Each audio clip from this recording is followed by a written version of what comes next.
welcome to the show.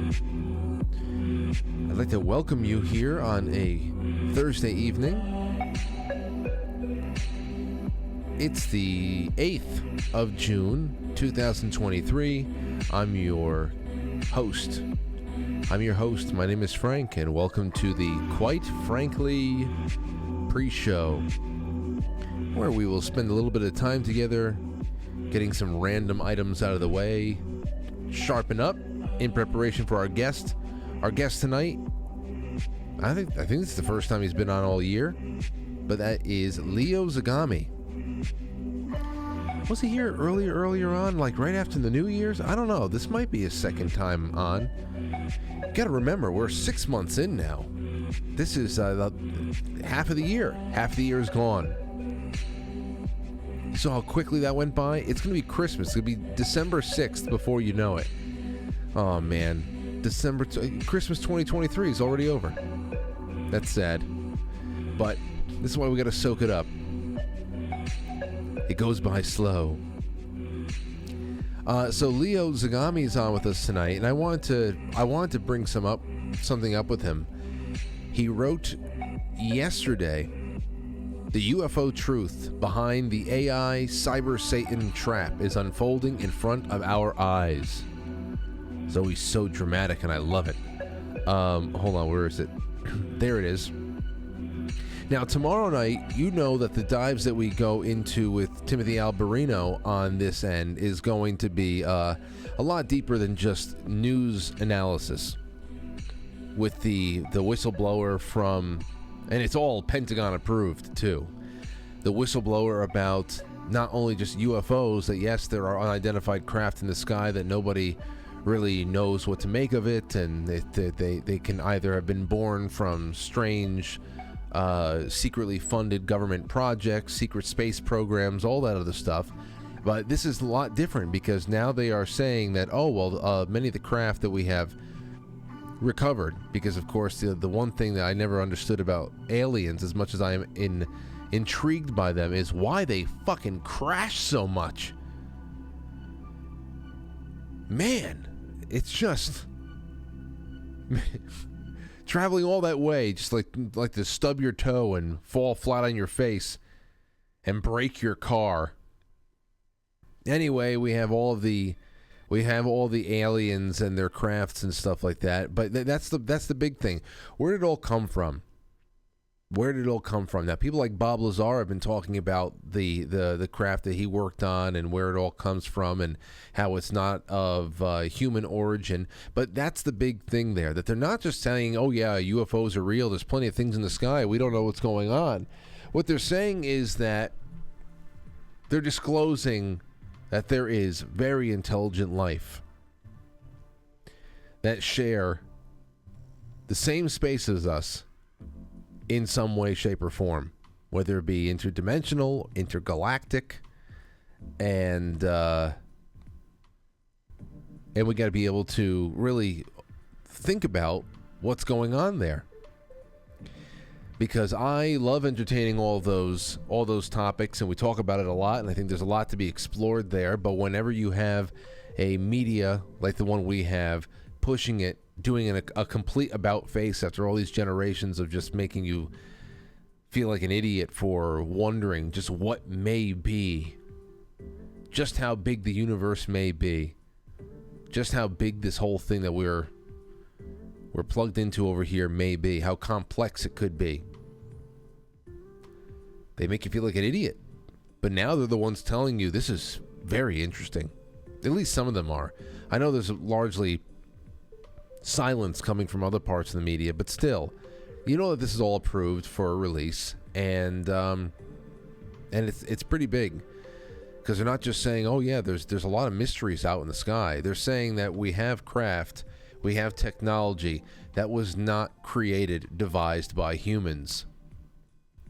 Now with Leo, he comes from the standpoint that this stuff that has not been crafted by humans, that AI, that all the alien UFO AI stuff that's going on right now, is really just a trap, a demonic alien trap, which is something I need to ask him about right there too. What about these terms? Demonic alien? Is that an alien that has been possessed by a demon, just like a human can be possessed by a dark spirit? Or is it one and the same? I know a lot of people in the chat or the chats have plenty of opinions on that, and they will continue to have those opinions well intact after this show ends.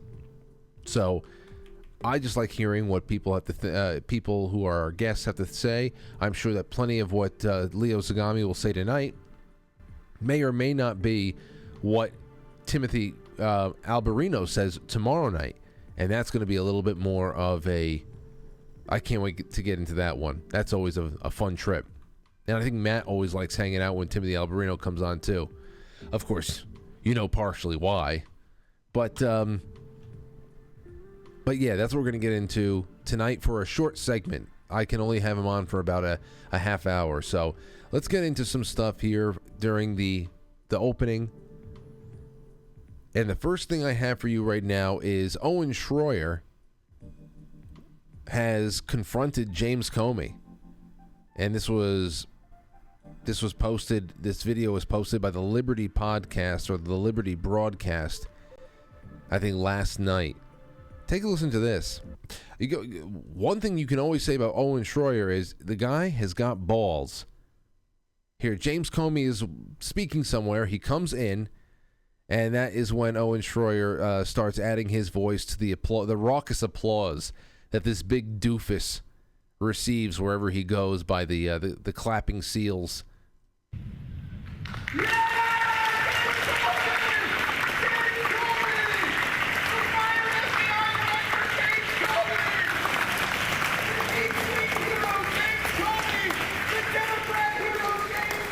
He's saying the Democrat hero, James Comey.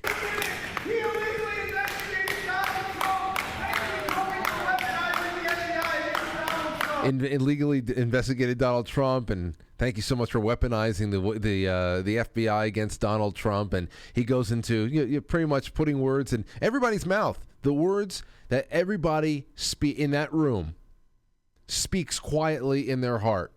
Thank you for people like James Comey. Something about this Russia thing stinks, but I have been trained to hate Donald Trump, and this just feels so good to see him tortured on supposedly my behalf. But if you're a citizen, it's not on your behalf. You're the one that pays money into this farce. It's people like James Comey and his higher-ups who make out with some kind of a benefit from this. Thank you for covering up Hillary Clinton's crimes and set the stage for the FBI to cover up the Biden crimes. Come on, y'all! Thank you for covering up Hillary Clinton's crimes and setting the stage for the FBI. This is, it's great. Let's hear it for James Comey. Come on, we love the FBI. We love the federal government. Why? You don't love the FBI? You guys don't appreciate James Comey weaponizing the government against Donald Trump? Come on. And yes, Owen, they absolutely do. They just want to not have their dirty diapers rubbed in their face. They'd rather sit there with their legs crossed, with their chins up and their noses up, and they want to feel like they are just, the snooty, bougie assholes that they are.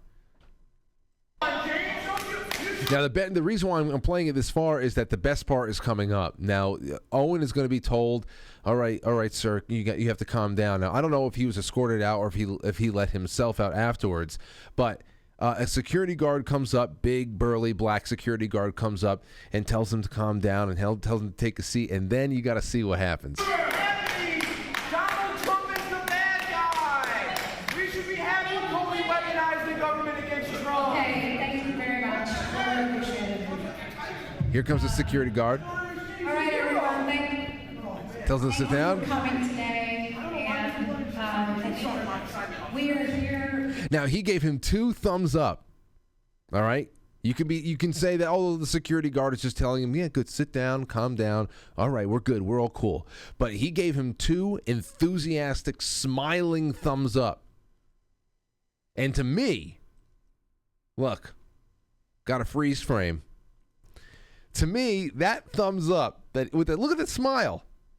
that he's giving Owen Schroyer. That tells me this guy's says, yeah, you're cool by me. 100%. I'm with you, man. Go ahead, sit down. Try to be quiet if you can, but I'm with you. You're right. At least that's what I'm going to tell myself. I'm going to hope. Hope against hope. Yeah, so there's a lot like that going on out there. And I think that it's just that everybody is beyond the point of believability.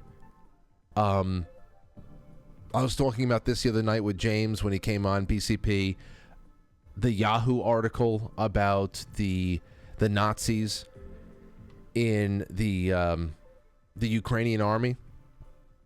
How they have to come out now. It was the New York Times, syndicated by Yahoo and elsewhere, and just saying, it's not that they're Nazis. It's just that there is just such ingrained Nazi symbolism. They're not Nazis per se, but they just can't stop using Nazi symbolism. The cross, the skull and crossbones, the black sun. They just can't do it. They love it too much. They keep talking about pride and individuality and personal sovereignty, but of course we know that it is steeped in Nazi symbolism, and it's creating a little bit of an issue. But hey, it can't be all bad because Zelensky's a Jew himself. Of course, we're not going to crack open that can of worms right now because self-harm is all part of the plot, if you know what I mean. And that's all I'll say for tonight. But it's just incredible how bad the writing is getting. And maybe it's always been this bad. But there's just so little left to believe and so little trust that when Owen Schroyer goes up there and does something like that, and you can see that there's really nothing anybody can say to push back on it, then again, what are you going to do? Have a debate right there? He's trolling them all, but in wonderful fashion. Here's another thing. You can see people have gone so far beyond whatever is acceptable for the average person.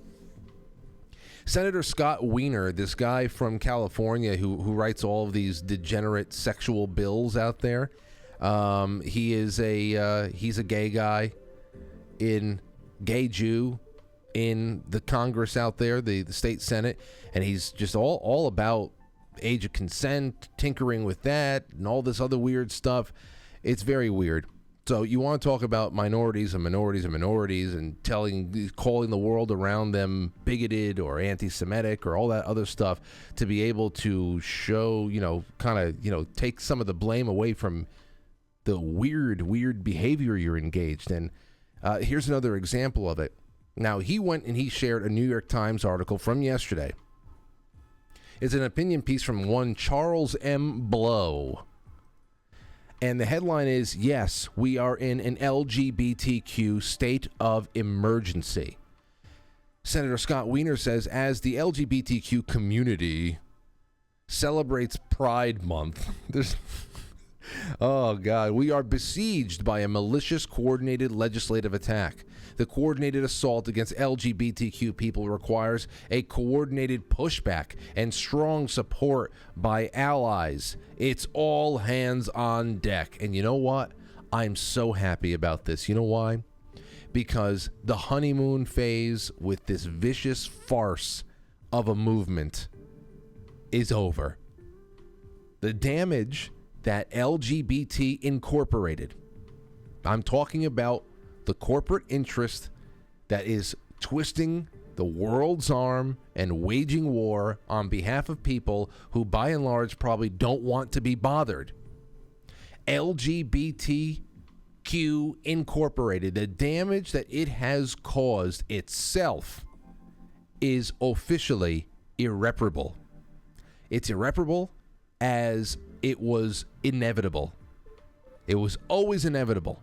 Because as you can see, there was never a line that was intended to be drawn in the sand. In 10 years, We went from, yay, Supreme Court, we finally got the ability to, I mean, it's an attack on the 10th Amendment and the Bill of Rights, but on the surface, it was just such a big civil rights celebration that now nobody can be discriminated against by any state government when it comes to marriage. And that's what it was always about, right? And in 10 years since then, what are we talking about? We are lopping off the testicles of 5-year-olds. So it's irreparably damaged.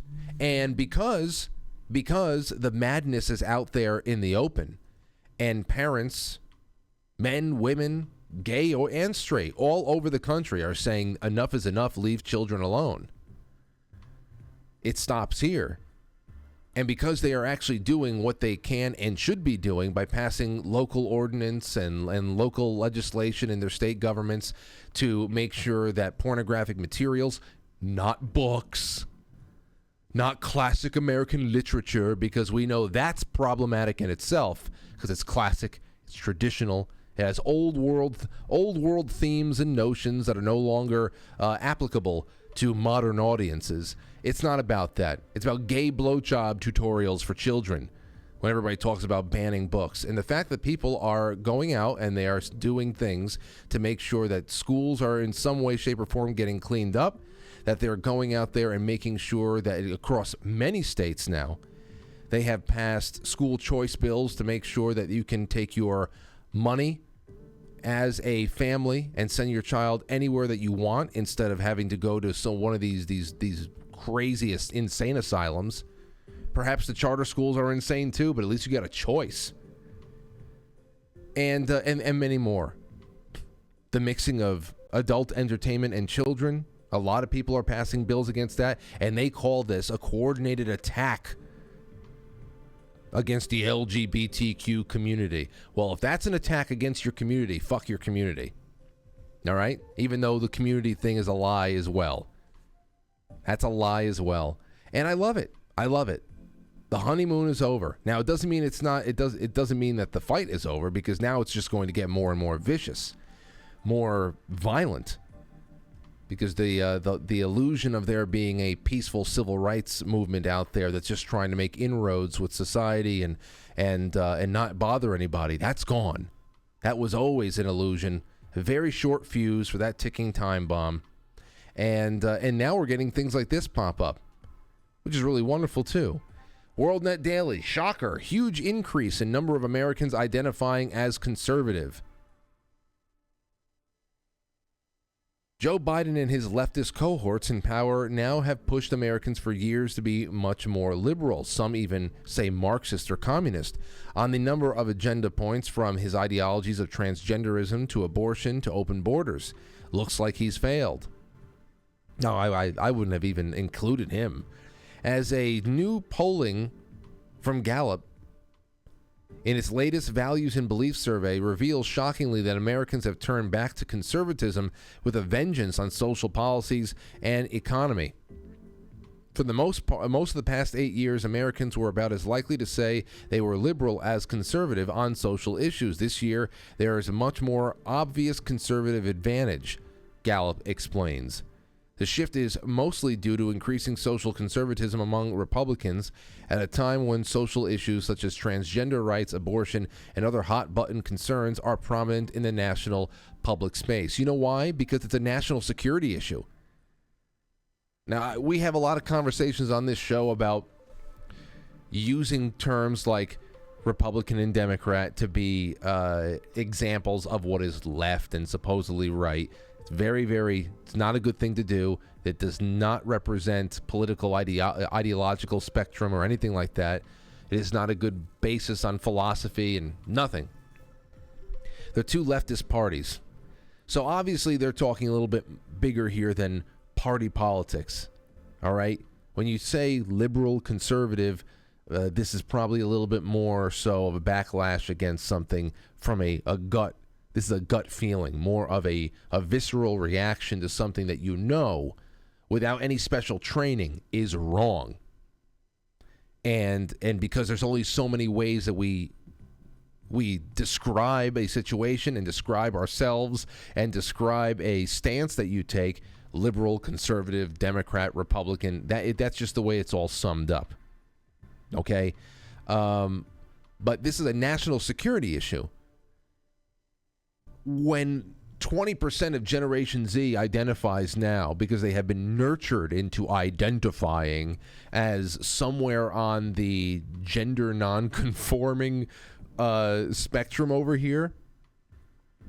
I mean, when 1/5 of the generation that is about to come up and really start coming into its own, entering into the workforce more and more, entering into politics more and more, just leaving the nest and going out there into the world, when 1/5 of them can't decide what gender they are from day to day, that's a fucking crisis. That's not a civil rights triumph. It's a crisis, and it has been deliberately done. It's just always remember when you describe this as, you're not a Republican because you see this going on. I'm sure that there's plenty of so-called liberal Democrats that are wondering just when we're going to hit the back wall of all this progress that that's being demanded of us. But still, it's the shift is mostly due to increasing social conservatism amongst Republicans at a time when social issues such as transgender rights and abortion, all pretty much death trajectory issues. The death of self, the death of youth, the death of the new generation, deliberately killing, dismembering the new generation, valuing life less and less. The idea that we are now talking about more and more suicide, death tourism to states now like Vermont that says, hey, come over here, kill yourself. Or in Canada where you can be killed by the state, by a state doctor if you're poor, with nothing else wrong with you. When asked to describe their political views overall, without reference to social or economic issues, 40% say that they have conservative views, 31 moderate, and 26 liberal, said the pollster. And because of the Overton window being so jacked up in this country, and especially in Europe even more so, I wish that I can get more detail onto what kind of questions these people were being asked. What is a moderate view these days? What's a conservative view these days?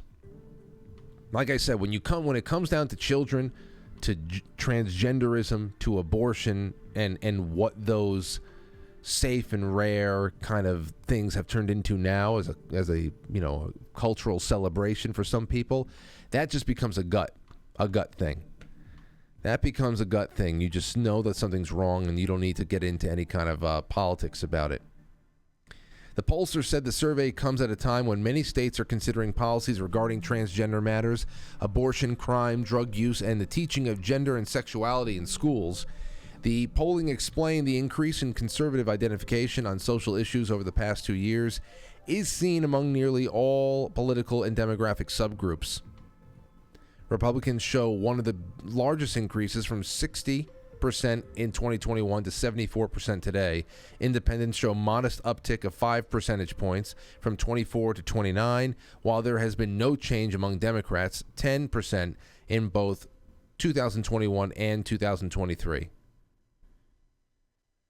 So there's a little more on that, but I guess you understand what the deal is. So, all right, that's it for a little bit of the opening. It's 7:20. Let's get this thing kicked off. Leo Zagami will be with us in just a moment. So help me get this show far and wide. I tweeted it out. I forgot to put it everywhere else. So you can go to the Quite Frankly official Twitter, that is @PoliticalOrgy, and give it a retweet or copy and paste some of the links and help me syndicate the program tonight. I love hanging out with this audience. I really do every night. It's a great blessing. And thank you all so much. We'll be right back.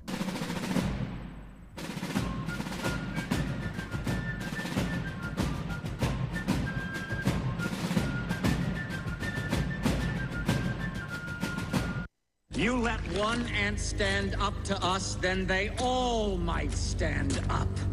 Those puny little ants outnumber us 100 to 1. And if they ever figure that out, there goes our way of life. It's not about food. It's about keeping those ants in line. That's why we're going back. Does anybody else want to stay? Let's ride!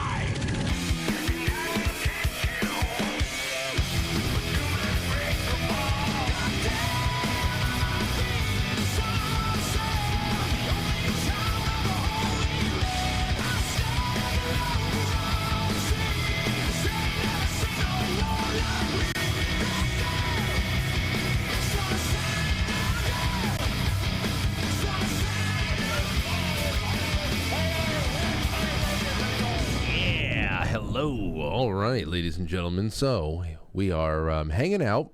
I don't know, no intro music, but I want to just jump right into this because I'm working a shorter window of time tonight. Leo Zagami, you guys know him. He's a writer of many books, deep dives into the nature and the history of the Illuminati. Has quite an interesting background himself. And I love talking to him about everything that has to do with the slow development of New World Order and what the plans are from the so-called masters out there. He's a writer, researcher, son of Dr. Ilio Zagami, and a known Jungian analyst, co-founder of GAPA, that's Independent Group of Analytical Psychology, of which he was the president. His grandfather was Senator Leopold Zagami, a Sicilian politician, who's also known historian and author who married into aristocratic family of the Marquis de Gregorio. He actually has some really interesting family ties over here in the New World, in New York too. So talk to him about that, but he's got a really interesting family background, and the information he has amassed over a lifetime has been great. And now he lives pretty much in exile in the U.S., where he's free to write his books, at least for now, and talk about all types of kooky things that we love doing every night. Now, here's what I wanted to set the stage with right now. Here is one of the latest things that he published on leozagami.com. The UFO truth behind the AI cyber Satan trap is unfolding in front of our eyes. Here's a quote. This is from one of his books. This is from Volume 7, Confessions of an Illuminati. What if AI is an alien trap from the very start? Do you think aliens will appear in the sky and then invade us? No. Unfortunately, they are already here, using AI and robots, the fruit of reverse engineering, as artificial means to conquer us. Think for a moment about this sequence of past events since the 1950s. We tried to build artificial intelligence for a long time without success. Then suddenly AI became real and robot takeover suddenly began on a massive scale. But we are not its real creators. Aliens/demons are. So this is one of the things I can't wait to talk to him about. And they will use robots to impose the power of Cyber Satan's legion. Without weapons on mankind, we are already dependent on robots, and we are becoming even more dependent every day.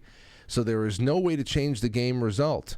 We are the apparent losers in this game, and this whole process might have happened already in many other species across the universe. Remember, the beginning of modern AI can indeed be traced to classical philosophers' attempts to describe human thinking as a symbolic system.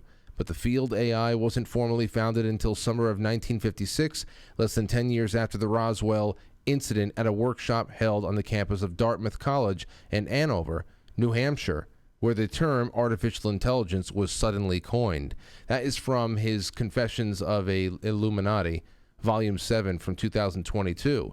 Now, he goes on to say, this is a short extract from one of my most successful yet controversial books, where I explain in detail how UFO reverse engineering has been used since the 1950s by demonic aliens to build a digital prison on behalf of Cyber Satan, aka AI, in time for what Christian eschatology describes as the end times. Well, that sounds just like what I want to talk about on a Thursday night, and we are going to be welcoming back Leo Zagami. Now, I don't know, it's been months, but I love every time he comes and joins us.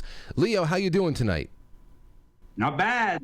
Thank you for having me on again. Yes, no, I was just reading a little bit of the excerpt from Confessions of Illuminati 7, and that was about the UFO truth behind the whole cyber Satan thing that I want to ask you about.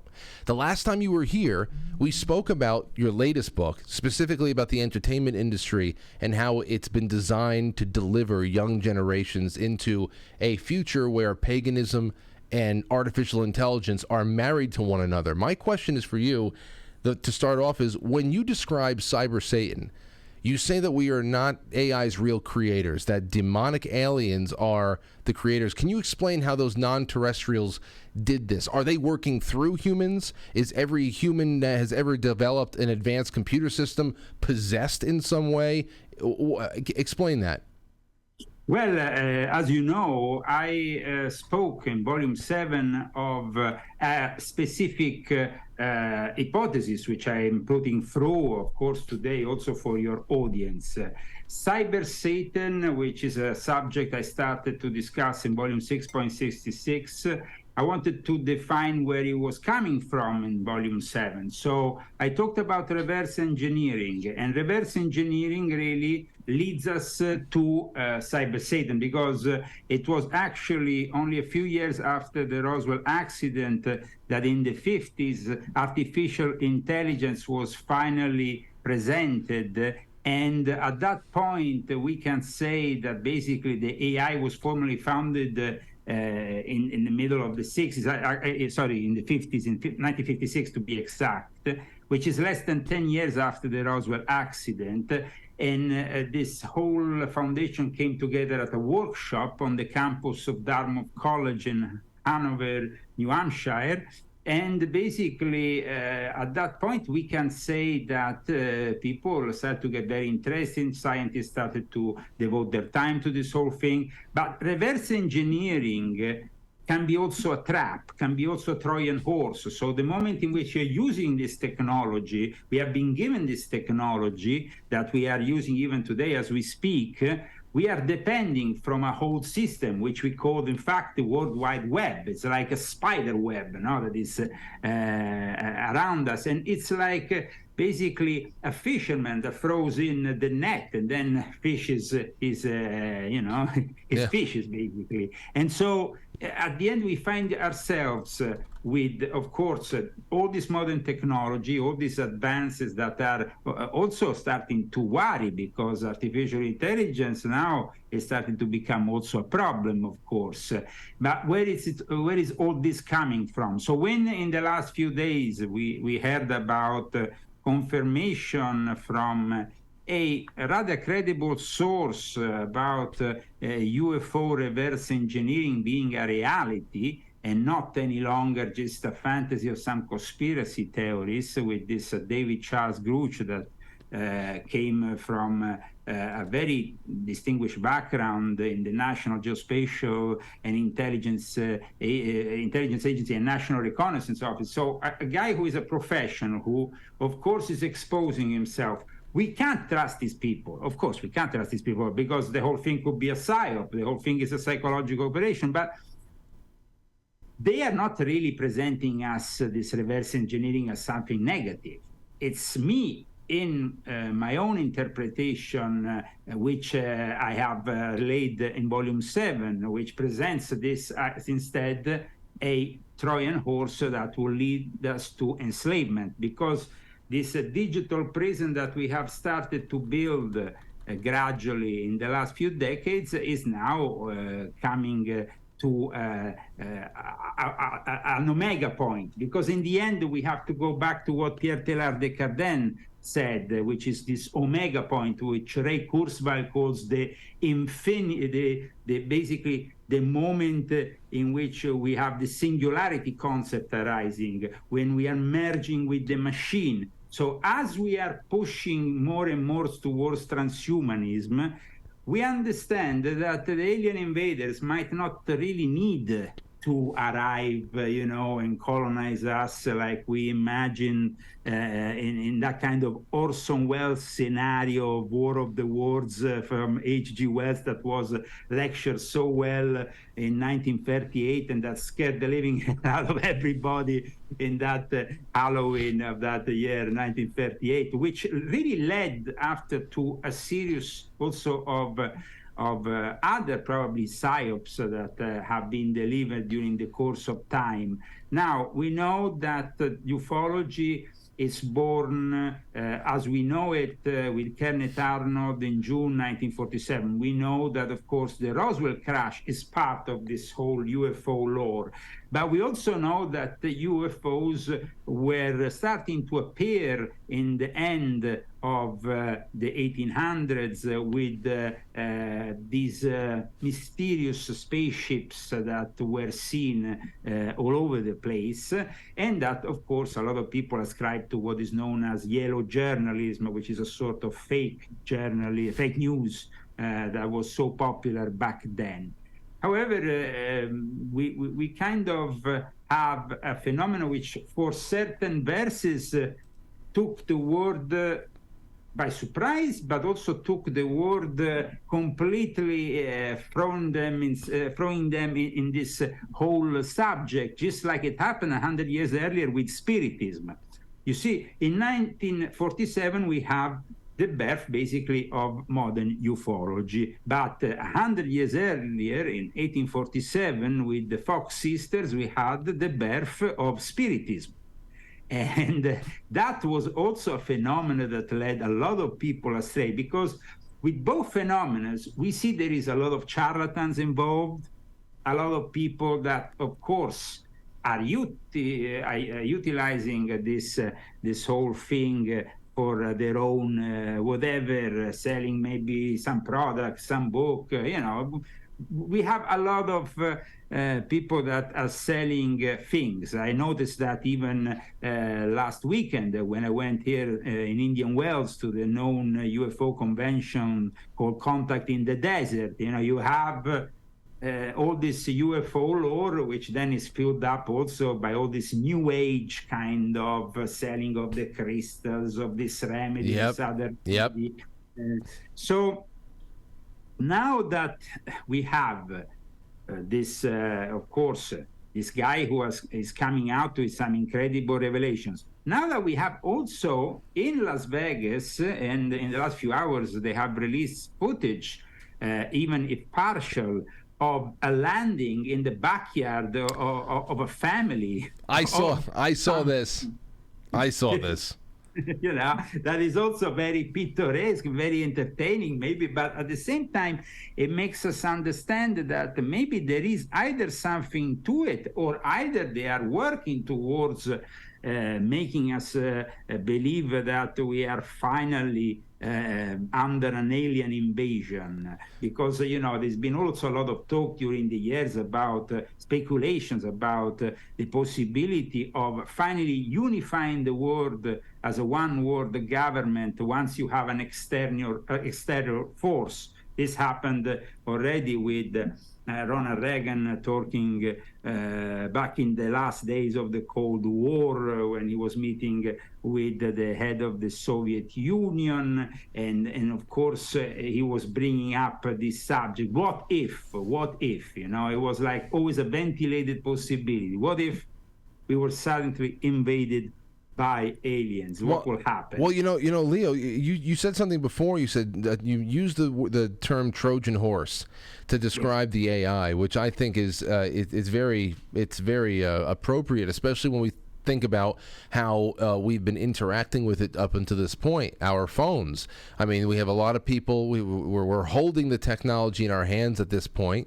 A lot of people are starting to get interested in things like these new Apple goggles that now you can just have it, pretty much a layer of augmented reality over your face. Obviously, there's more and more talk about the subdermal chips, and also inside of your skull, the Neuralink technology that Elon Musk is working on just got FDA approval for human testing.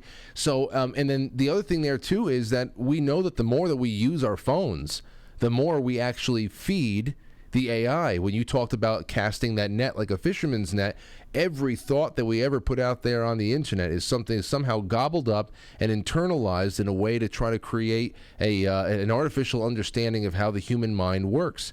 But my question for you next is your use of the term demonic aliens. Does that mean that they're aliens that are possessed by demons like humans can be possessed, or does that mean that you believe alien and demon are terms that could be used interchangeably? Are they the same thing? Describe that, or give us a little bit more of a background on that use of the term demonic alien, because some people think that those are separate, and then others believe that they are actually one. Sure. Well, we have, of course, a hierarchy in the universe, and on top of this hierarchy, we have our creator, which is God, who has created us in his image. So now that we are starting to actually going towards transhumanism, we are betraying, if you want, that perfection, and we are going towards the uncertain realm that instead is this merging with the machine. At the same time, you, of course, asked me the question about these entities. What are they? Now, I wrote a book published a while ago called Invisible Master. Then I went again into this subject in volume 4 of my Confessions, and I explained how we have basically the Gnostic concept, for example, which we can adopt, the Gnostic concept of the archons, which are basically kind of monitoring and controlling us. The archons, basically the planets around us, which, of course, for the ancients were the gods, for the gods of the ancient Greeks, the gods of the ancient Romans, and of course these planetary spirits that go along with them, which are in themselves also known as elementals, elementals that are often mentioned within the context of theosophy. In fact, the main difference between the theosophists and the spiritists, even if in the end many of them were working together, and the actually spiritism helped creating what we have now with the New World Order, because theosophy, which was basically born out of spiritism with Madame Blavatsky, who was a medium, became then the basis of what then later on we have with the United Nations.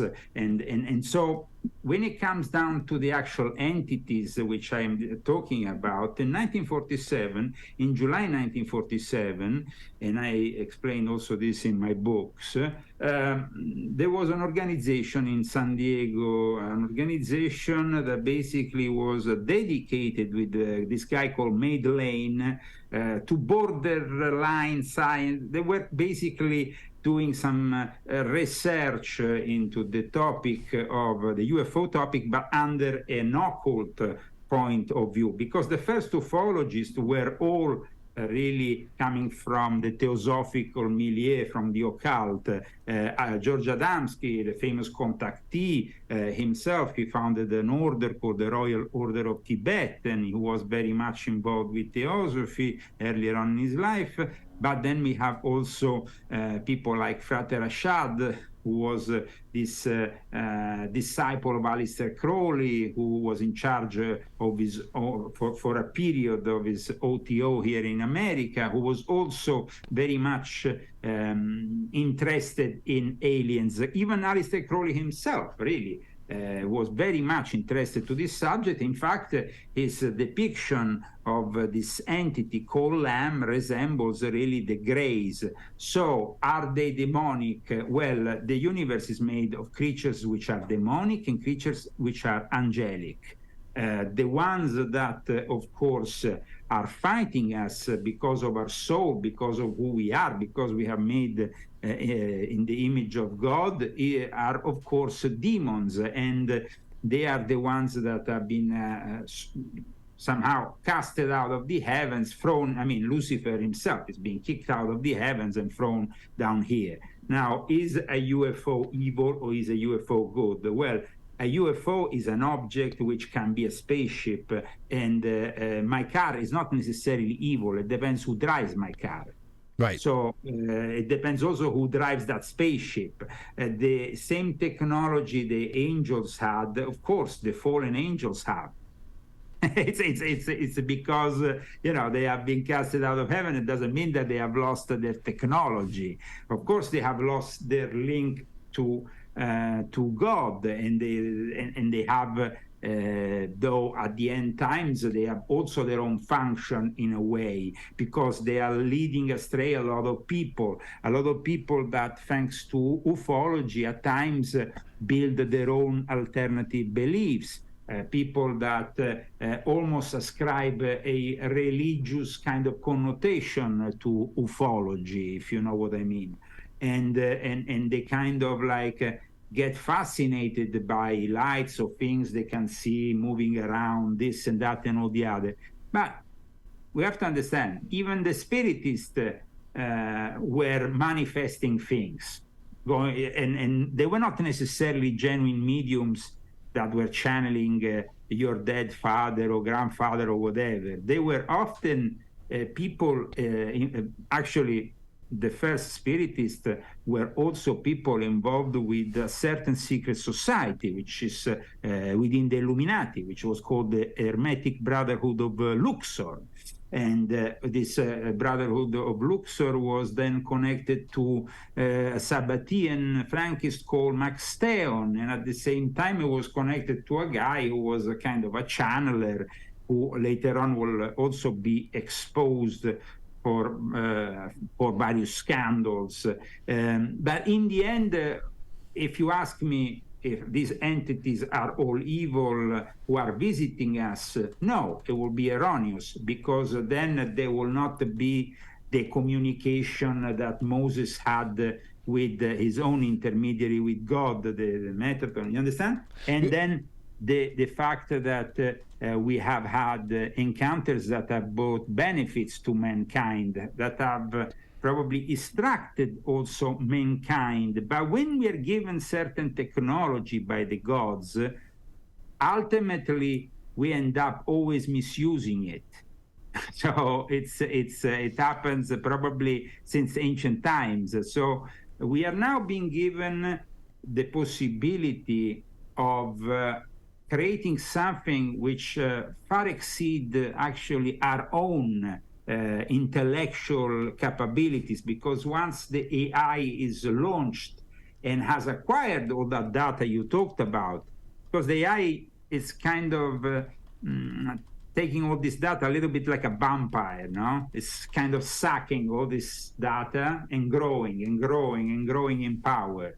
Then in 2030, we will suddenly be living in a prison planet, in a digital prison planet, for those, of course, who have chose to stay in the cities. The cities are the first ones that will be dominated by cyber Satan, or everything, like I said in the past, that is smart is simply satanic.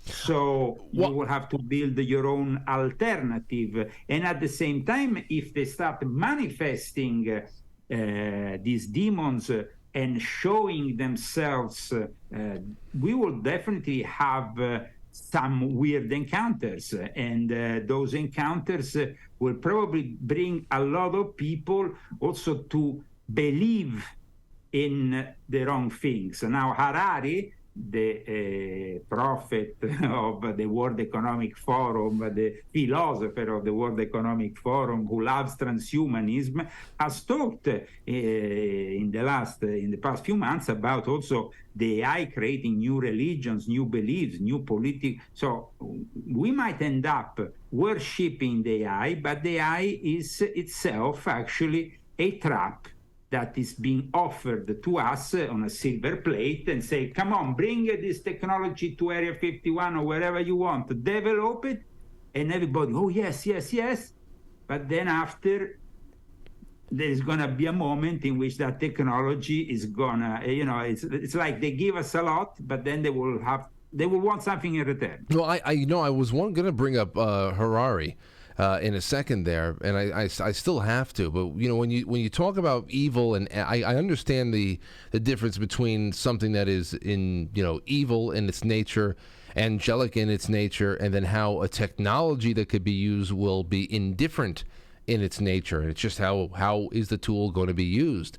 But what I still don't really understand, and I would love a little more clarity on in your writing, is whether or not you're saying that these entities are spiritual in nature or physical in nature, because these entities are exactly what 2,000 years ago we were warned about. I mean, the mark of the beast, Satan and his legion, the plan that ultimately unfolds during Revelation.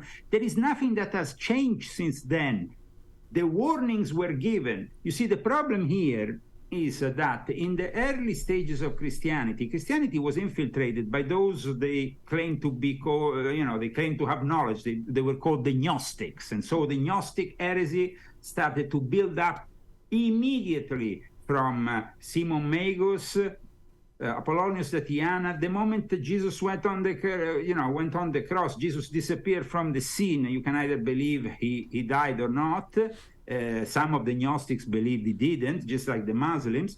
But in any case, the Gnostics are the Illuminati of today, the mystery schools. When you actually are initiated in the Illuminati, when you're initiated in the various sects that belong to what I describe as the Illuminati network in my books, you are in contact with Gnosticism. And Gnosticism is a very elitarian form of religion in which the pneumatics are the Illuminati, are the ones, the privileged class. The other ones who are not given this knowledge are inferior, are considered inferior. It's not like Christianity. Christianity is different because Christianity said, know the truth and the truth should set us free.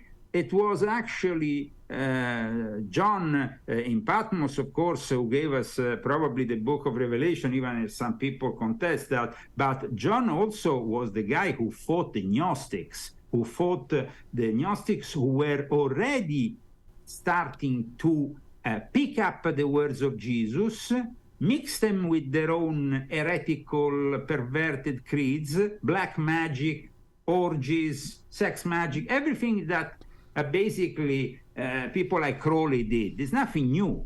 It was done 2,000 years ago by the people who created these currents. So the moment in which we are now finally close to what they define as the elixir vitae, which means the elixir of long life, well, it's because people like Ray Kurzweil are going on record saying we're going to achieve immortality in within the next few years, by 2030. So these people are aiming to achieve immortality. That was always the goal of the Gnostics. The Gnostics, of course, have also, prior to them, they still were the pre-Gnostics, and they were always focused on Egypt. In fact, if you go and check out all the Gnostics, they will always tell, we can, there is always a line that comes from Egypt, because Egypt is the place where the Illuminati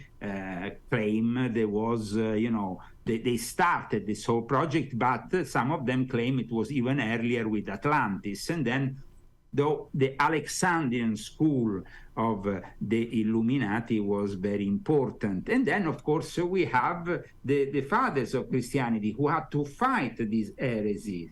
And at the same time, they themselves were led to some of the mistakes of the Gnostics. Simony, the practice of simony, you know what it means? It means selling, spiritual, I can bestow upon you the title of bishop under some sum of money. That is simony. Well, simony is born out of Simon Magus. Simon Magus was a guy who, when Jesus disappeared from the scene, died, he basically came into the scene and started to offer money to all the disciples to acquire influence. And he got in a fight with Peter in Rome. And then in the end, he died because he was stupid. He kind of like, I think, launched himself thinking he could walk on thin air. But in reality, the practice of simony is born already back then.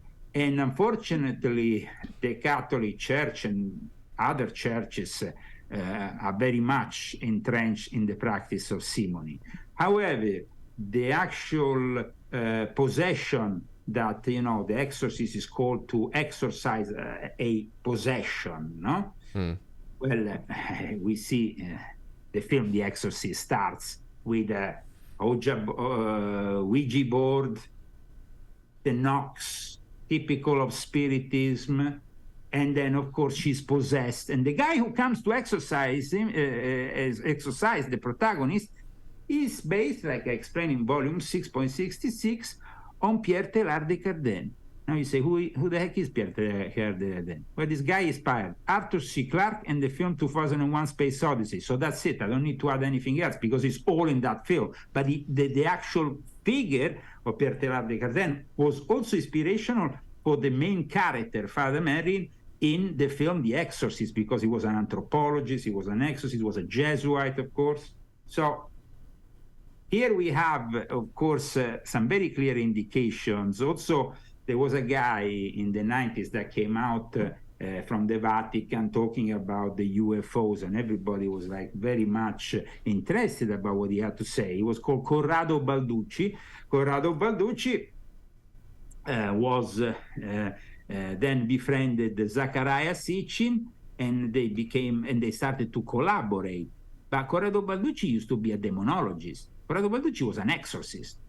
So there is always this constant link. And so when you have the phenomenon of abduction, what are you really having there? Because the phenomenon of abduction in the majority of cases resembles demonic possession. So they're not actually being taken from their they may have lost time and all that, but they're not being. You say that in the most part they're not being taken by anything. This is a spiritual phenomenon. These are not actual. No, because when you're taken into another dimension, you're taken somewhere. I mean, we are only conscious of this dimension, but there is many other dimensions, and these entities are interdimensional creatures. It's us who, unfortunately, invite these creatures into our dimension, sometimes willingly, sometimes unwillingly, the majority of times unwillingly. Since ancient times, though, there has been also the phenomena of the willing contact with these entities. We find it from animism and shamanism. You just take ayahuasca, you go into the jungle and you start getting in contact, or you use the peyote, like the ayahuasca. Ayahuasca or peyote. These were and are still substances used to open certain chakras and enter in contact with with entities from other dimensions. Is a very dangerous thing, though, to do, especially when you are not knowledgeable about what you're doing, when you're doing it maybe only for social purposes, just to have a laugh. Well, avoid doing that, because then it's very easy for these entities to just latch on, and that's it. Your life might end up having some serious consequences from these actions. Well, when you're talking about there now, that sound. When I start seeing how this can really tie in many ways. You brought up Harari before. So now about a month before, you had Klaus Schwab made that comment about how AI, the metaverse, all of these new technologies that people are very wary about because of the things that you were saying here, that they are very possessive in many ways. They are they bear striking resemblance to all kinds of descriptions of the mark of the beast and what the end times really are brought in through.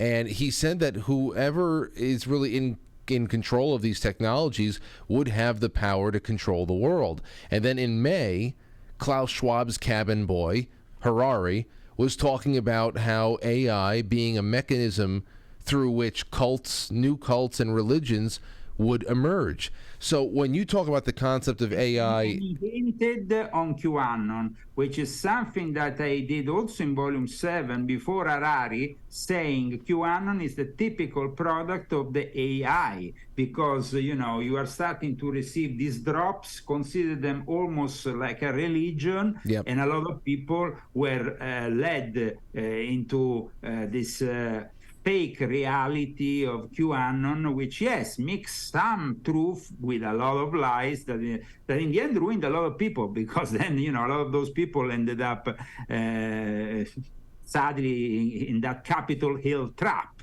So I think that this is only the beginning, unfortunately, of this kind of experiments. And in the future, we will have, I saw a lot of people, even people I met, and I thought they, these nice people I met after I came here to the United States, and suddenly the QAnon phenomena got so pervasive in them. It kind of like they became like sect members of a cult, and Harari wasn't wrong in saying that, I'm afraid. No.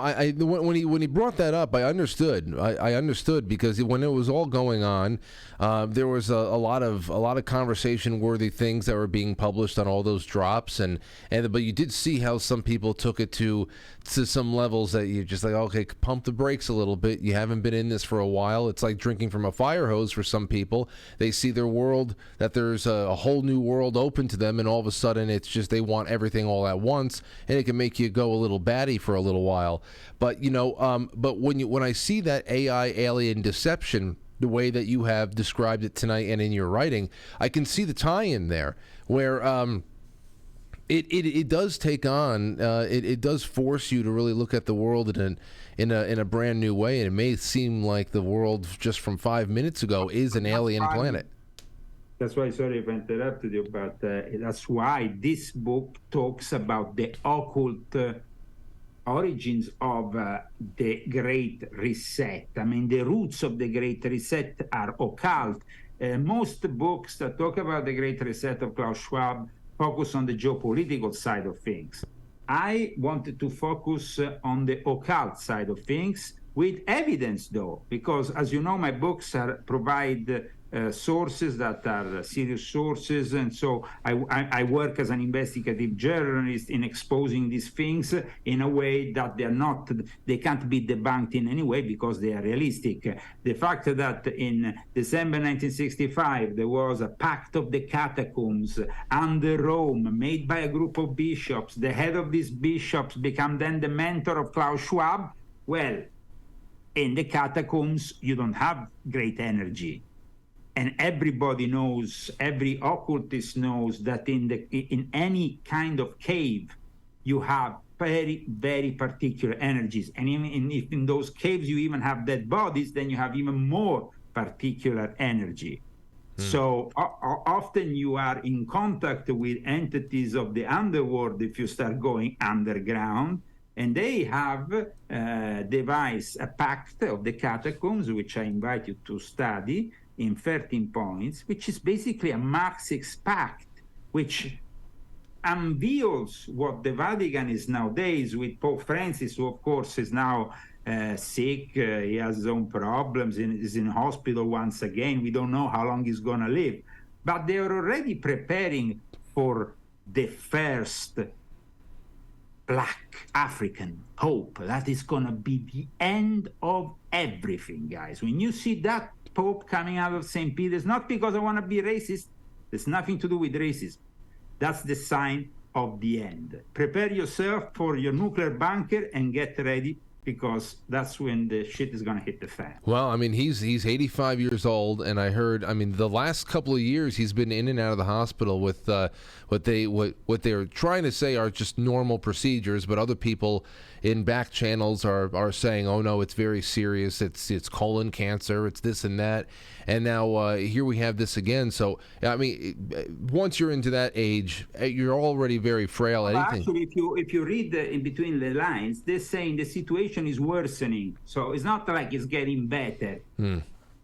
I mean, it's obvious that the guy doesn't have a lot to live. apparently he has decided maybe to not retire like his predecessor because he wants to now make out of his suffering a reality show. So that's what's going to happen in the next few months. We're going to see this Pope getting worse and worse, but for the first time, it's going to be all very transparent, and it's going to be like, oh, we're going to feel sad for this Pope because he's suffering so much. Well, the one thing I'd be looking out for is another resignation. If this starts, well, I always said that. I always thought that, and I still think that is possible. But from what I heard in the last few days, there is a new plan apparently, and this plan is to just make him die in a reality show. Wow. And in fact, for the first time, the Pope did something no other Pope did last week. He went into a TV studio in Italy to record the show. Now, I know maybe people in America, of course, are not acquainted with Italian TV, but Italian TV has a state-owned TV called Rai, and the Pope, for the first time, went there, and of course, it was all very much organized because, you know, Italy is basically still under the control of the Vatican. Even the state TV has parts of it which are under the control of the Vatican. So he had all his very close collaborators, and then he relayed his own thoughts. One of the thoughts that I thought was more interesting that he relayed on that TV show was about the Holy Mary and these apparitions that are happening more and more, as you know. And he said, basically, well, they are too many. And as we know, in the last few months, the Vatican also created a special task force to evaluate them, because there is a lot of fraudulent ones, of course. And at the same time, there is also some that could be of a demonic nature. But this is what is happening. I think that, yes, he might resign, but there is also a possibility that they might go the other way and show us the gradual decline, because that will in some way make us sympathetic with the Vatican and with the Pope. Yeah, and I think that regardless of whether the Vatican means anything to a person, obviously is very, very important for endgame scenarios here. That the transfers of power and what the politics out there and the game planning for this stuff may be is always going to be very influential on world geopolitical balances going forward, which is why I take a lot of interest in that as well. It's across the board. Only 2 days ago, I mean, the representative of the Vatican visited Zelensky in Ukraine with the hope of trying to fix things. While instead, we know very well what is happening in Ukraine. There is nothing really to fix because it's all part of the Great Reset agenda. And, we are just pouring more and more and more and more money. So, the economy goes basically bankrupt, and people lose their houses, their jobs, their cars, everything. And in the end, you will own nothing and you will be happy. Yes. I know we have I told you we have limited time tonight, but I have actually 5 to 8 more minutes, and I have a couple of questions that came in from the audience I think are actually really good, and I wanted to throw this one at you. Here's the first one. This is from Costco Law School. He says, can you ask Leo about where it is actually written that Illuminati believes in telling people what needs to be done to them to reduce any kind of karmic blowback? So is the disclosure necessary for plotting in these kinds of occult ways, Leo? But first of all, there is Illuminati who deal in the occult. There is Illuminati who don't dwell absolutely in the occult and take care only of what we call the physical chemical stuff, which is basically the materialistic realm, the geopolitical realm. So then you have the think tanks, but then you have also figures in between figures, like, of course, like Harari or even Klaus Schwab himself. Having said that, of course, there's no occult rituals that goes on in the Bilderbergers, in the reunions. There is just a very methodical game or geopolitical game that is played. But then you have of course, the occult side of things. And the occult side of things has really kind of started, let's say 5 centuries ago. Grimoires became more and more popular. The actual curiosity of the people to achieve some kind of connection with these forces to then achieve power over the other people and selling their soul to the devil. The Faustian Pact basically is born more or less 500-600 years ago. And of course it can go back even further because some say it can go back even further, but the actual character, the Faust, was a guy who was going around in Germany 500 years ago who apparently sold his soul to the devil to achieve something, no? And there was initially, of course, we have a very particular version of Faust, which in the end loses everything because, in the sense, he achieves what he wants because the devil gives him everything, but then in the end he ends up in hell. With Goethe brought another version of the Faust, and as you know, Goethe was an Illuminati, he was a Freemason and a member of the Order of the Illuminati. And in his own version of the Faust, we have a different concept, the concept of a bet with the devil, that in the end, the Illuminati wants to do a bet with the devil. He seems to think he can get away with it. So that is the concept of today's Faustinian bargain with technology that the Illuminati have done. So I hope that clears up a little bit. A little bit. I can see that, especially from a standpoint of a person who's out there and wanting to barter with his own soul as collateral for something he wants to achieve or she wants to achieve or experience in this life. But when we talk about karmic blowback, it comes to the point where there's this understanding that those who are in power and know how. I mean, the laws of karma and dharma, these are concepts that, if you think about, come from the East. Right. We have here in the West, either you end up in hell or either you end up in heaven. There is also, of course, the intermediary purgatory that was built up for kind of an intermediary stage. And Dante Alighieri, of course, portrayed brilliantly the whole thing in his Divine Comedy. The actual Westerner of today doesn't even believe there is hell because he doesn't even believe there is God, really. He has lost contact with the God. And so this is already a point of entrance for Cyber Satan that will take over the show. The fact that, karmically speaking, these people do bad things and end up in hell, they don't care about it. They really don't care. I mean, they only care about serving their own master, which is the prince of this world. They don't care about serving God. They don't care about the possibility of losing. You think that Henry Kissinger at year 100 cares if he's going to end up in hell, which he probably will? No, absolutely not. So then is the concept of revelation of the method merely just a taunt? Is it just taunting? What do you mean? Well, like when a group of people, for example, in Hollywood, who through their craft show you what they're doing to us right now and what they intend to do to us, that you're saying that is just pretty much a taunt. That's not appeasing some kind of a. Like I said in Volume 8, they are simply mercenaries working for the New World Order, for the World Economic Forum. Most CEOs from Hollywood end up every year in Davos. So that should already tell you, who is deciding for them what to write, what to project on the screens, and basically the stories that they have to push.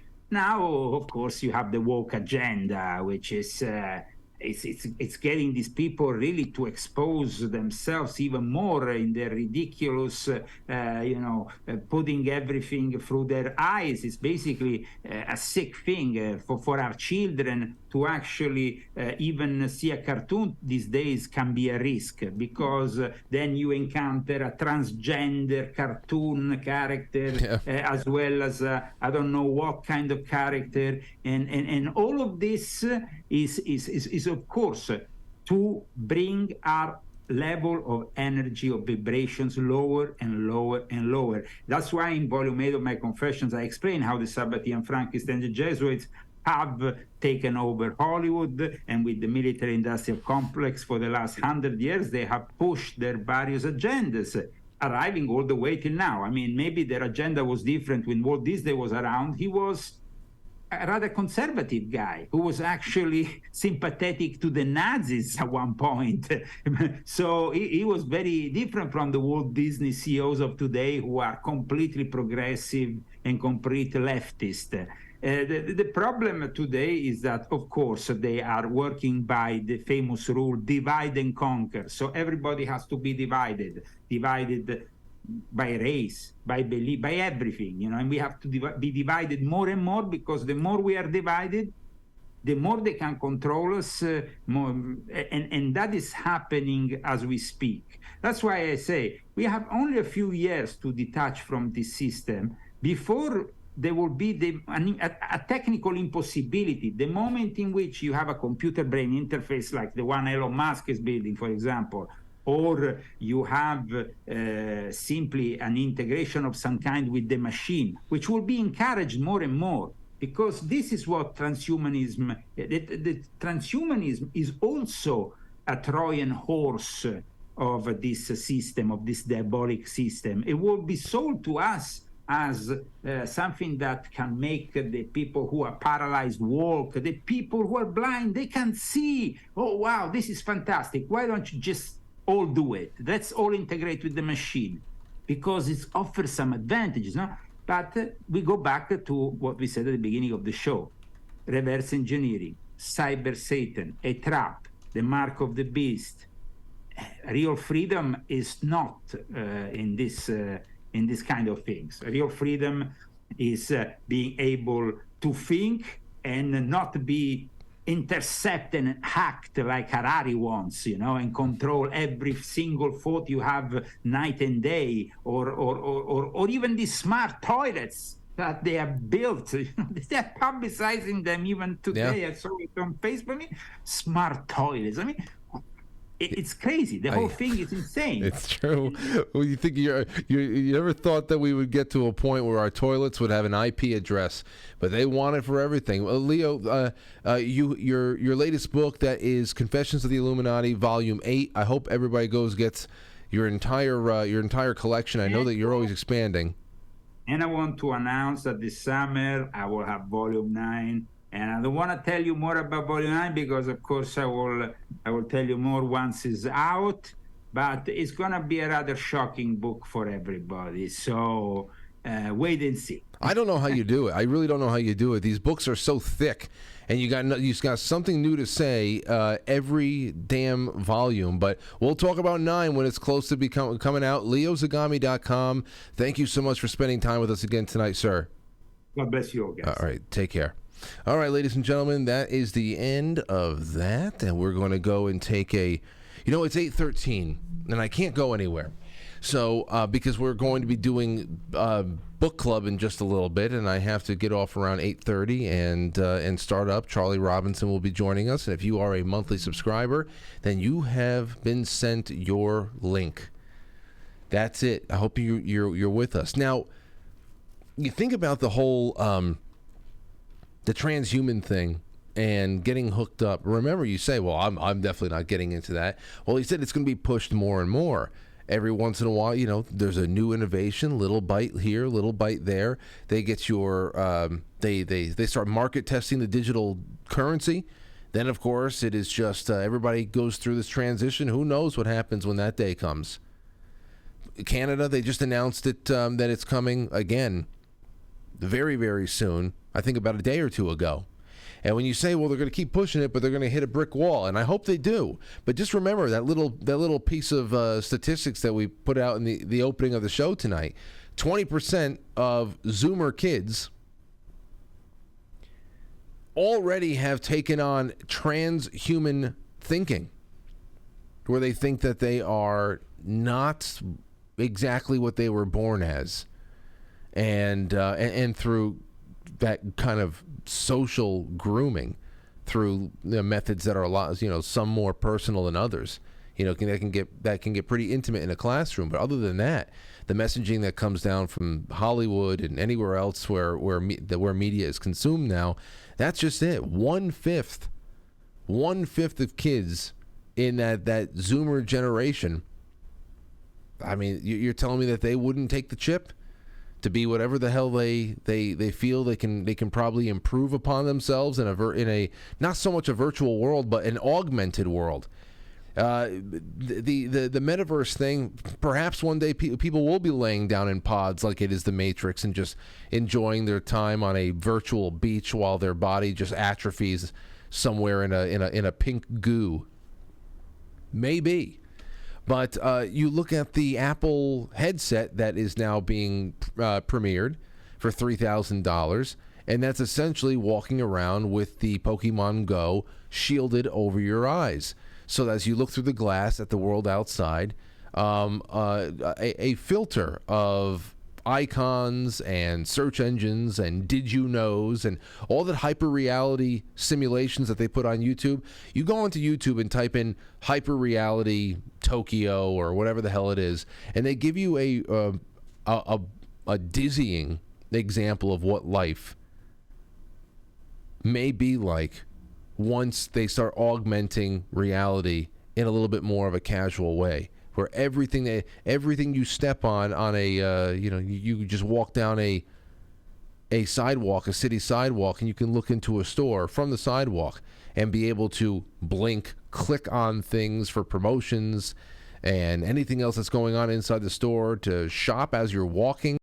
I mean, those are the types of things that have been slated for us, and some people think that they're really exciting innovations, but I would not write it off, the willingness for people to jump into it, if they've already gotten 1/5 of the latest generation to come up and start maturing into supposedly influential pieces of society. If they got 1/5 of that latest generation to say, I don't know, I guess anything goes. Yeah, give me the chip.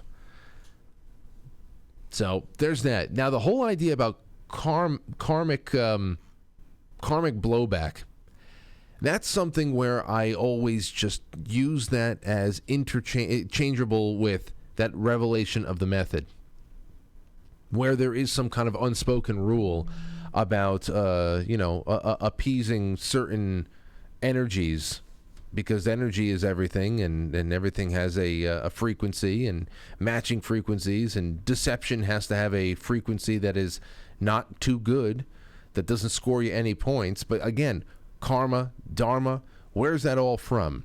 And how does that apply to people who don't subscribe to it? And I guess it comes down to another thing where, too, if somebody from the East casts a spell on somebody from the West, whether they believe in Jesus Christ or not, is there not any precedent of somebody being harmed by some sort of witchcraft that is done by somebody else from other places of the earth, where their culture and religion and how they meddle with the energies of the universe are all very different. Their approaches to all that all very different. So what is the what's the balancing act there? Because I always thought about that. Yeah, well, it's karmic blowback. All right, well, what if karma doesn't apply to me in my worldview? So, oh, it applies to everybody. Well, then you're going to have to explain that a little bit more. And you're going to have to get scientific with it. Because if you explain it as you would a religion, then we're at an impasse. So, but I think that still the whole revelation of the method, when you think about somebody that is out there to deceive and to control you, then it definitely checks out if you look at it as a taunt. And at the very least, it is a taunt. And at the most, it is a taunt with just very consistent grooming and behavior modification methods that are just built on into it, because ultimately they're trying to create reality and form a new world. A new world. Because the old one is just a little bit too steeped in romance and tradition. and things that cannot be controlled by a small group of cabin boys like Yuval Harari. All right, let me go over to the Rumble to make sure I didn't miss anything. Thank you so much to Costco Law School for that question. It was great to get that into the mix. Paulie9363 on Foxhole says, White Sox beat the Yankees 2 in a row. I think the Fog beat the Yankees 2. I don't give a shit. Once all the Yankees start breaking their legs and hurting their toes and their shoulders start falling off again and then they start bottoming out, it just, whatever. I can't stand how fragile people are anymore. Just whatever. Sean Joe, thank you so much. Doug Simi, thank you. Sean Joe again. Doug Simi again, thank you. And Boys Blanc, and then Chai Possum says, excellent show. Now show me your shirt. Does Bigfoot have pants on? Is that allowed in here? I think I think his pants are the mountains. This was a gift from an audience member from the Pacific Northwest, and it fits great. I love it. Very comfortable, so I'm happy with it. But it does have pants on. It's almost like the mountains are his shorts. So don't worry, there's no big Bigfoot dick swinging around there. I wouldn't do that to everybody at home. Let's see, what else do I have? 821. Anything? See, I wanted to do all of the fire. Now I'm going to have to take that off and do it some other night. Because I just don't have the time. You know, speaking of Hollywood and the messaging and everything else, did you see Tyrese? Tyrese was out there, Tyrese Gibson, and I think he went on a radio show to talk about Fast and Furious 10. He was talking about Paul Walker at one point, Tupac, but then I think he's promoting some kind of an album, and he took a little bit of time away from that to talk about what he sees as a really disturbing trend in Hollywood and just in entertainment at large, and what people, Christians especially, need to start doing. I think it goes hand in hand with what we were just discussing with Leo Zagami in many ways, because this kind of resistance would actually put a stop to a lot of things, from the manipulation of currency and usury and so many other manipulative, malicious things that we're up against these days. Listen to this. This is Tyrese Gibson. So God will send you all of the desires of your heart. And that is something that I want everybody who can hear this interview to know. As much as I'm supposed to be promoting this movie and talking about my album, I just feel like we're in competition right now because they are trying to normalize the devil. They are trying to the devil is on the main stage at award shows and in every video and signs and symbols. And I said, you know what? We need to stop treating our relationship with Jesus like the little buddy that you talk to before you go to bed at night, and not be more vocal about all the things that God means to us and all of the things that God has brought us through. Because there's been a lot of moments that you didn't post about. Mm-hmm. But yet how did God decide to get me through this? Yeah, man. And, they going above and beyond to promote the devil. And it's pissing me off. Mm-hmm. Because the devil worshipers used to be real secretive. Going down in the basement, this secret world. Now they on the device too. Yeah, believe that. Yeah. I do want to come back and I want to talk to you about Fast 10 as well. Yeah. Alrighty, there's this movie that I wanted to talk to you about. I think you know about it. Yeah. Alrighty. Well, wonderful. Well said. And I tomorrow, what I'll do is I'll slip in all of the fire stuff in the beginning. Well, it's 8:24. Let me see if I can get through it just right now, just so I don't have to change everything. But then there's also the response. First of all, Greg Reese put something out, and he used a lot of what Dutch Synths had did a little bit of satellite imagery analysis of the portions of Western Canada where a lot of the bigger fires broke out. Remember what we're dealing with over here on the East Coast of the United States. which I hope the worst is behind us because the last couple of days have sucked. Today wasn't that bad, but 2 days before that blew. Anyway, Dutch Sins was analyzing some satellite imagery that just pretty much showed that the fires just sprung up all at once. Now, there have been others. Here, take a listen to this. This is Greg Reese. During the biggest fire catastrophe in Canadian history, on June 2nd, there were over 100 forest fires in Quebec, with 10 of them out of control. The province's fire prevention agency says it only has the ability to fight 30 fires. This massive outbreak of fires was captured by longtime geological watchdog YouTube channel, Dutch Sensei. There's last night. Now look at this over here. We're looking at the bottom, this area right here. And for everybody who's in podcast land, this is what you're about to see and what you're about to hear being described. It pretty much looks like someone took a bottle of baby powder and just squeezed the baby powder through the top. You know how it kind of looks like the Tin Man, like a steam engine through the top of the baby powder, just right through the holes. That's exactly what it looks like, all at once.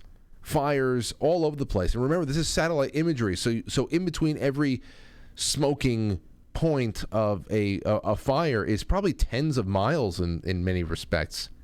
Geological watchdog YouTube channel, Dutch Sensei. There's last night. Right here. Here's today.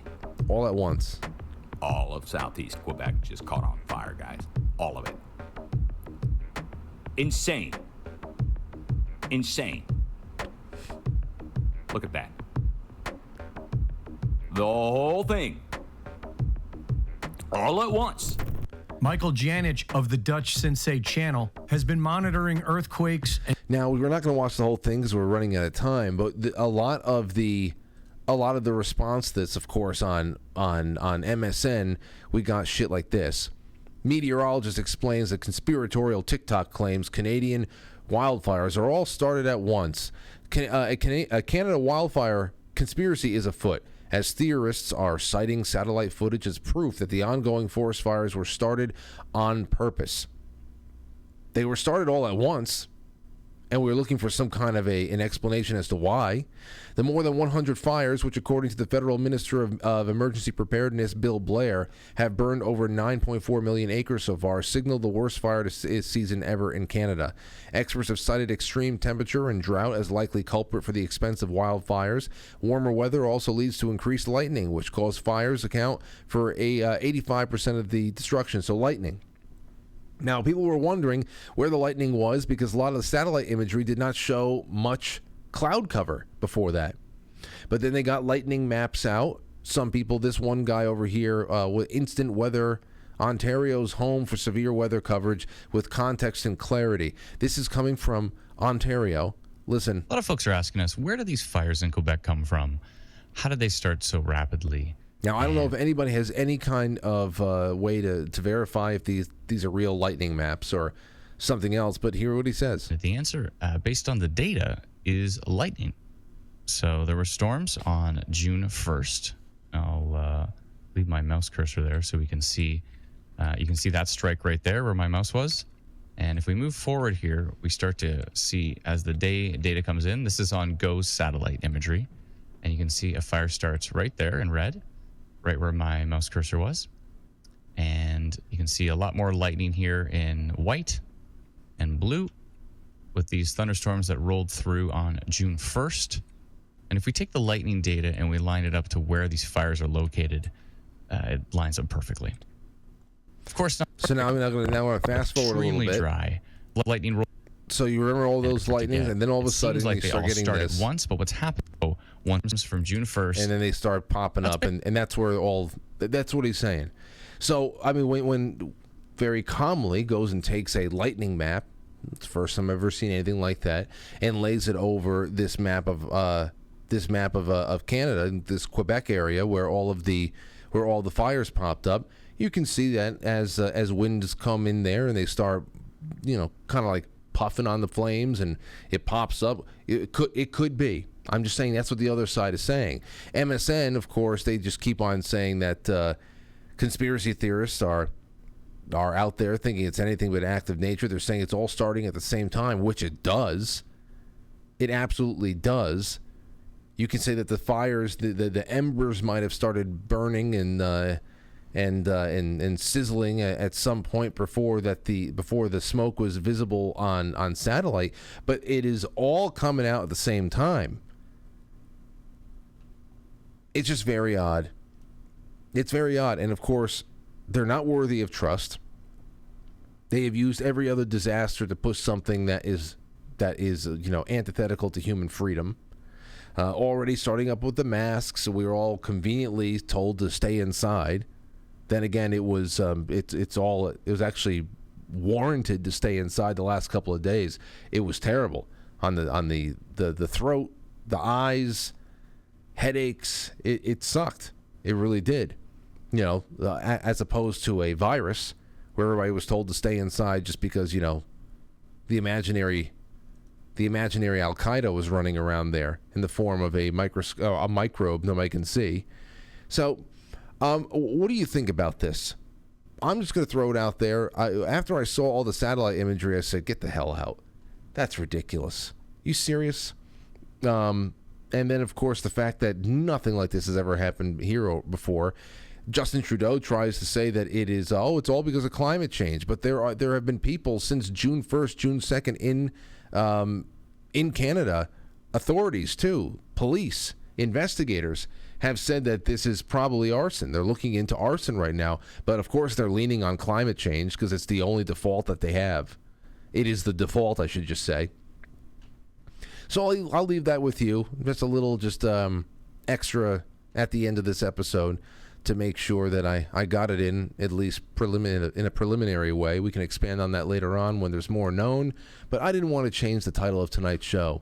Now, with that, I want to thank you for hanging out with me, and I'm going to go and start up book club, which it is going to be a good one because this book is really fantastic. Whoever wins this book is going to win a book that has just been so thoroughly enjoyed by me.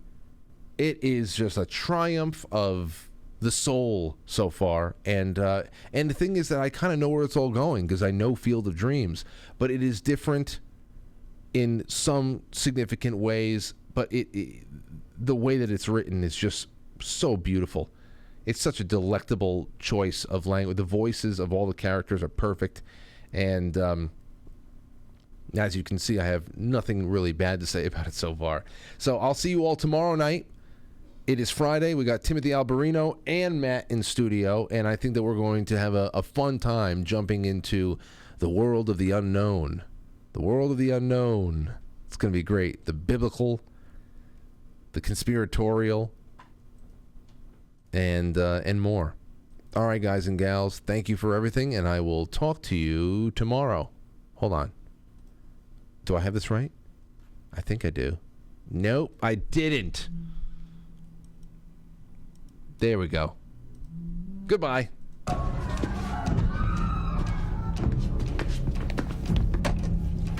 Good night. And always remember, that's...